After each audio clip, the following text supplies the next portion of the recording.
to talk a bit about being a part of the satirical news realm right now. I think there's no better time, I think, than right before an election. An election, yeah, for sure. But can you speak to that experience, what it is like sort of behind the scenes? I would imagine that every day there's just so much content that you have to sift through, that you can commentate on. Yeah, it's overwhelming and a great problem to have at the same time. Sure.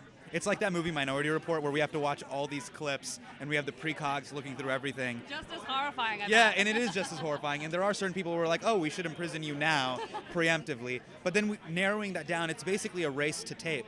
So it's kind of like what, SNL does once a week, but we do that every day where we take a bunch of ideas and things that are happening and then we boil it down and put on a show that night, and then we do it again Tuesday, Wednesday, and Thursday. Yeah.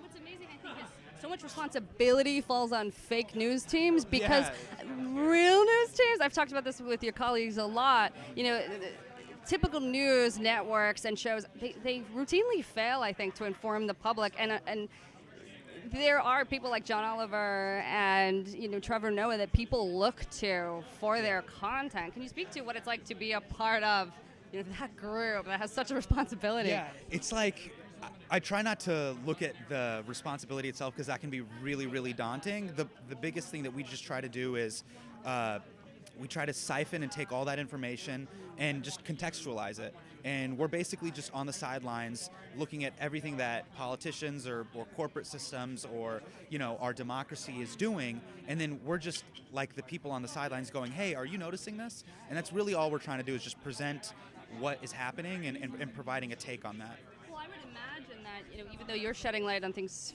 for people to really take in that maybe they didn't know, that you yourself are learning a lot and maybe being a little bit put off by some of the information you find. Is there anything specific that...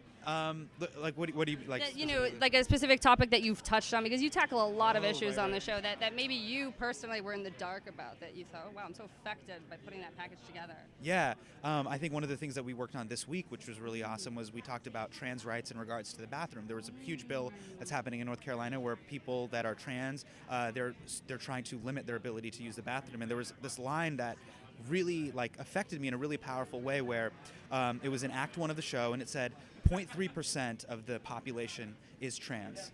And this law that limits them from trying to go to the bathroom is really wrong in the sense that there is a next to 0% chance that you will run into someone in the bathroom that is trans, but there's a 100% chance that a trans person will have to use the bathroom.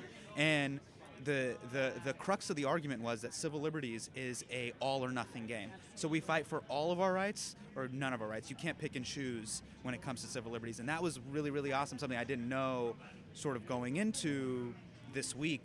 But then when we do research and we have a great research team, we have great writers, that was really awesome. So I'm sorry I know that's not a great soundbite, and it can be a little sad. Are you kidding me? I think it was a meaningful thing to learn. Yeah.